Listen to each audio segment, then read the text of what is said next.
Back everybody, my name is Tucker, and in today's video we're going to be talking about the Oklahoma City Thunder. And this is a team that I've made a handful of videos about, talking about, how really perfect of a rebuild this has been for them to this point ever since the Paul George, Russell Westbrook thing went down. The fact that they were still a competitive playoff team last year while having younger pieces to build around, and then this offseason dumping all of these veteran players for future first-round picks. Oklahoma City has done about as good a job as you could possibly expect for them to do post Paul George and Russell Westbrook trade. But in this video, I want to talk about some things that could possibly be a negative of a rebuild that we've never really seen before. We've never seen a team with this many future firsts. We've never seen a team continually flip assets for assets for assets.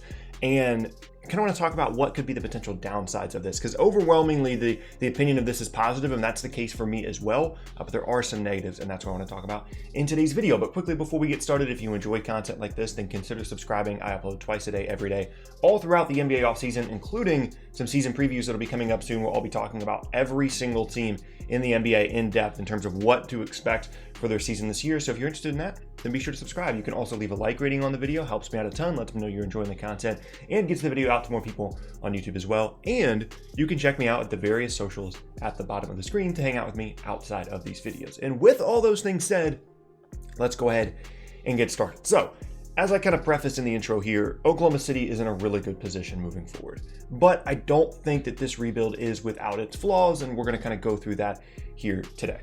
So the first thing for me, and I've mentioned this in previous videos, is that I would prefer in this type of scenario to have two guys that you're clearly building around there in Oklahoma City, to not have to count on future draft stuff, to not have to count on a future trade, to already kind of have that base and that foundation on this roster. And right now, it's pretty much just Shai Gilgeous-Alexander when you're talking about looking towards the future. Now, there's some other recent draft picks on this roster, but when you're looking at like proven NBA guys that we think are going to be really good players, I think SGA is a future All-NBA caliber guy.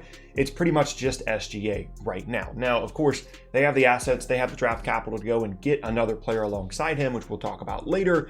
But in an ideal scenario, you've got like a Luka Kristaps situation moving forward as a team rather than just having SGA. And the other part of that, and a lot of this is going to be centered around Shai Gilgeous-Alexander, is we've only ever seen him in a situation where he is surrounded by a lot of good veteran players, whether that be with the Clippers as a rookie or last year with the Oklahoma City Thunder surrounded by Chris Paul and Gallinari and Steven Adams. All those guys are gone. And what are we going to expect now out of Shai Gilgeous-Alexander this upcoming season? Is he going to step up? Is he going to be able to be the guy for a team that quite simply is just not going to be all that good? Or is he going to start to develop some bad habits? Maybe his efficiency goes down, and we don't think of him in the same way once he doesn't have a really, really good supporting cast around him, which undoubtedly that was the case for his first two seasons in the NBA. Now, I'm fully expecting the efficiency and those types of numbers to go down, but it's more about the eye test. It's more about how he looks without as much competency around him, and I'm really curious to see where that's going to go moving forward here for SGA. And the other part of this that everybody's, of course, really excited about, and I am too, is all of these first-round picks that Oklahoma City has moving forward. And I will do my best to put them on the screen here, but there are a lot of them. And it's just kind of assumed that this is a good thing, right? It's just kind of assumed that this is going to be an immense positive for Oklahoma City to have all these future first-round picks. And I think that that's partially right, but that doesn't guarantee them this future dynasty and having all these really good young players. Here's the reasoning. There's no guarantee that those picks are going to be high. When you're looking at the specific teams, any of these teams could easily be, good over the next handful of years and be, just late first round picks that they're trading or swapping or whatever the case may be, whether it's, Oklahoma City or whatever. Now, or excuse me, not Oklahoma City, whether it's the Clippers or whoever. Now, it's also possible that those are high picks, but you can't just assume that they're going to be high draft picks. So that's something to keep in mind. The other part of this is it's constantly assumed that at some point Oklahoma City is going to turn this treasure trove of assets into either, the number one overall pick in the draft, whether that be 2021 or otherwise, or, a big time star player that they trade for.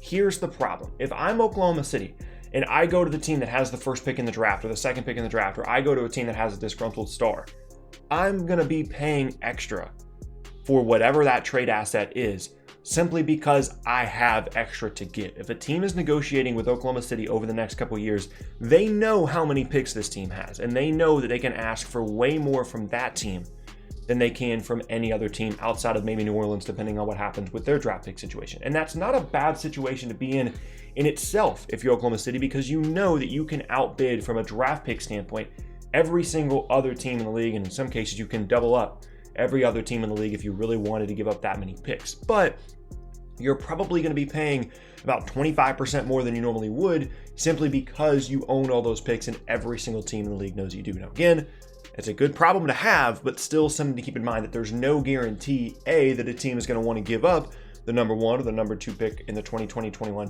NBA draft, assuming Oklahoma City doesn't have one of those top 2 picks, because they don't look like they're going to be very good this year in an ultra competitive Western Conference. There's no guarantee those picks are going to be able to be traded, or that a star is going to be able to be traded. And even if they are, Oklahoma City is more than likely going to have to give up more than they typically would, simply because of the amount of assets that they do have.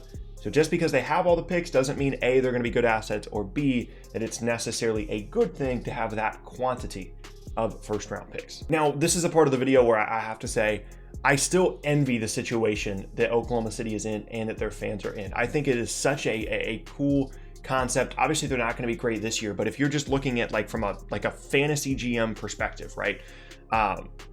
This is such a cool situation. We've seen teams stockpile assets. We've seen teams trade veterans. We've never seen a team have an asset, treasure trove at the level that Oklahoma City does, and have a good young player in SGA and have basically a clean slate moving forward. And so it is such a good situation to be in, and not only have that asset level, but also have a GM that is very, very good in Sam Presti. And I envy that situation. But there is a scenario here in which this doesn't work out at all. What if SGA this year just doesn't look the same? What if he averages 15 or 16 points on low efficiency, assist turnover ratio isn't great, loses some of that effort level on the defensive end because the team just isn't very good? What if our opinion of SGA is relatively different going into next offseason? And then SGA is someone that is going to need to be paid in 2 years. He's going to need a rookie extension. So you really have 2 years to figure out if this is a guy that you want to max out or not. And if he doesn't look that great next year, then that could be a tougher decision than we're thinking that it would be right now. The other part of this is, what if, it's pretty much assumed that they're going to be not great next year, but what if they get bad lottery luck and they end up with the 4th or the 5th or the 6th pick in the 2021 draft, a draft that people think is going to be really good, but maybe they don't get the guy that they want to. And even as much as they want to move up to number 1 and number 2, maybe that just isn't an option because other teams value that 1st and 2nd pick so highly that they're not going to be willing to trade away that pick, even in a scenario in which Oklahoma City is offering a ton of future picks to move up. And then, what if they just don't end up with the guys that they want in future drafts? They owe their 2022 pick to Atlanta, lottery protected as well. So there's at least a minor possibility that they would lose out on their own pick in 2022. And there's just tiny little flaws in the plan as you kind of step forward here. It's still a great situation to be in, but I think it's at least possible that SGA maybe develops some bad habits. We don't think as much of him going into next offseason. And then, the draft pick situation could end up being not necessarily a hindrance, but not as much of a benefit as we think it will be, because you're not getting 1-for-1 value on those picks. And there's no guarantee you're getting one of the top guys. There's no guarantee. I know Oklahoma City fans are already dreaming of this. There's no guarantee that you're going into the following season with Shai, Gilgeous-Alexander, and Cade, Cunningham on the roster, okay? And then all these future picks. It could happen, right? You could end up with the first pick. You could end up with the guy you want, keep all your other picks, or move up into the top 5 again of the 2021 draft. You've got 3 studs and still future picks to deal with. That's absolutely a possibility, right? But it's also possible that the draft lottery luck doesn't go your way. The picks don't work out as well as you hope. SGA doesn't work out as well as you hope. And you're kind of stuck in a bit of a limbo situation. And, maybe you pay SGA a lot of money on his extension, and maybe he ends up not being worth it. And then, the Clippers and these other teams you have draft picks of, they end up actually being better than you would think, all the way even into 2024 and 2025. And so you're getting late first round picks every year. And you're basically where Boston has been for the last couple of years, where they've got multiple picks in every draft and not really ever doing anything with it. Now, is that a likely scenario? No, not really. But it's still important to think about the other variations of this plan and of the future of the Oklahoma City Thunder. There's no guarantees in the NBA. There's no guarantees that this team is going to be some future dynasty. Them and the Pelicans are incredibly well positioned. I would actually argue that the Pelicans are slightly better positioned, assuming that Zion stays healthy, because they have those two guys you can build around in Zion and Brandon Ingram, plus other young players on the roster. Whereas again, for the Thunder, for the most part, they're focusing on SGA and then some other drafted guys, but mostly it's SGA, and then they're going to kind of figure out where to go in the future there. But still, it's not a flawless plan is the only point that I'm making here for Oklahoma City, and that's what I wanted to talk about in today's video. But that is going to be the end of today's video, and I thank you all very much for watching. Once again, my name is Tucker. If you missed any of my previous videos, then be sure to check out the boxes on screen. Hope you guys have an awesome rest of your day, and I will see you all next time.